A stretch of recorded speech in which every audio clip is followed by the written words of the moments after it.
महाराष्ट्र सरकार ने राज्य में ₹1 पीक बीमा योजना को बंद करने की सिफारिश की है। इस योजना में 350 करोड़ रुपए के भ्रष्टाचार का आरोप लगाया गया है। इसको लेकर कांग्रेस के वरिष्ठ नेता विजय वडेट्टीवार ने कहा कि कृषि विभाग में यह भ्रष्टाचार का बीड़ पैटर्न बन चुका है और कृषि मंत्री रहते हुए धनंजय मुंडे द्वारा लिए गए निर्णयों की जांच होनी चाहिए। बीड पॅटर्न समोर आणून फार स्वतःची पाठ शासनाने थोपटून घेतली आणि शेतकऱ्यांची मतं सुद्धा घेतली। हा बीड पॅटर्न ₹1 विमा काढून देण्याचा आला कुठून? त्याचं उगमस्थान काय? त्याचं उगमस्थान भ्रष्टाचारातून आहे। भ्रष्टाचाराची प्लॅनिंग करून या बीड पॅटर्नचा उगमस्थान झाला असा आमचा स्पष्ट आरोप आहे। खरीप 2024च्या हंगामामध्ये जे 4 लाख बोगस अर्ज या पीक विम्यासंदर्भात प्राप्त झाले त्यातील 1,09,000 अर्ज केवळ एका बीड जिल्ह्यातील आहे।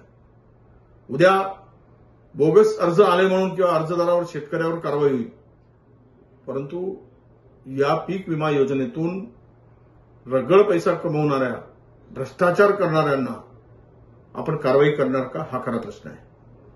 खरं म्हणजे हे वादग्रस्त कृषी मंत्री होते काय, धनंजय मुंडे नावाचे ग्रस्त यांनी जे आतापर्यंत योजना आणल्या त्या सगळ्या योजनांना भ्रष्टाचाराची झालर आहे। मुळात पहिला प्रश्न येतो की त्यांनी खरेदीमध्ये जो काही गोंधळ घातला आणि माननीय उच्च न्यायालयाने डीबीटी योजना बंद करून त्यांनी त्यामध्ये जवळपास 105 कोटी रुपये बोगस खात्यामध्ये टाकून स्वतः कमाई केल्याचा आरोप सर्वत्र होत आहे।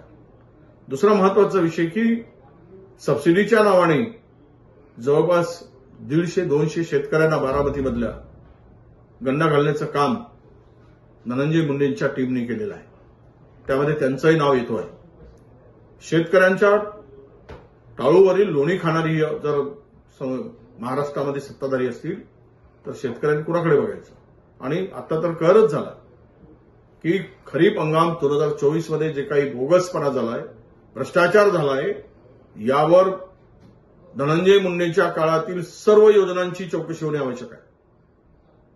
त्यामध्ये विशेष मुख्यमंत्र्यांनी लक्ष घातलं पाहिजे, विशेष समितीचं गठन केलं पाहिजे, त्यांच्या निर्णयाची समीक्षा केली पाहिजे त्यांना कार्यकाळामध्ये झालेलं, आणि हा भ्रष्टाचार निकलून काढण्याची आवश्यकता आहे। हा कळत झालाय भ्रष्टाचाराचा, आणि स्वतः पुन्हा इमानदारीच्या गोष्टी करायच्या आणि महाराष्ट्र आणि शेतकऱ्याला लुटून खायचं, फसवणूक करायची। आम्ही लातूरचा पॅटर्न जो नवीन किंवा शिक्षणाच्या संदर्भातला जो पॅटर्न होता तो आम्ही ऐकला होता, त्याची वाहवा झाली, पण हा बीडमधला पॅटर्न मात्र पीक विम्याचा हा भ्रष्टाचारातून निर्माण झालेला पॅटर्न आहे आणि केवळ भ्रष्टाचार करवण्यासाठी हे केल्या गेलं आहे असा आमचा स्पष्टपणे आरोप आहे। आणि म्हणून या सर्व प्रकरणाची चौकशी व्हावी, शेतकऱ्यालाच बळी न देता हे भ्रष्टाचार कमवून भ्रष्टाचाराच्या रूपानं लाखो कमवणाऱ्यावर कारवाई झाली पाहिजे, आणि त्यामध्ये मंत्री सुद्धा जबाबदार आहे। त्यांच्या इशाऱ्याशिवाय, त्यांच्या सहकार्याशिवाय, त्यांच्या सहभागाशिवाय हा भ्रष्टाचार होऊच शकत नाही। आणि थोडी तरी जनाची आणि मनाची लाज वाटत असेल मंत्र्यांना, ज्यावेळेचे ते कृषी मंत्री होते, की एवढी चपराक हायकोर्टाने दिली, तुम्ही तो निर्णय का बदलला डीबीटीचा, तरी त्यावरून या मंत्र्यावर कारवाई होत नाही।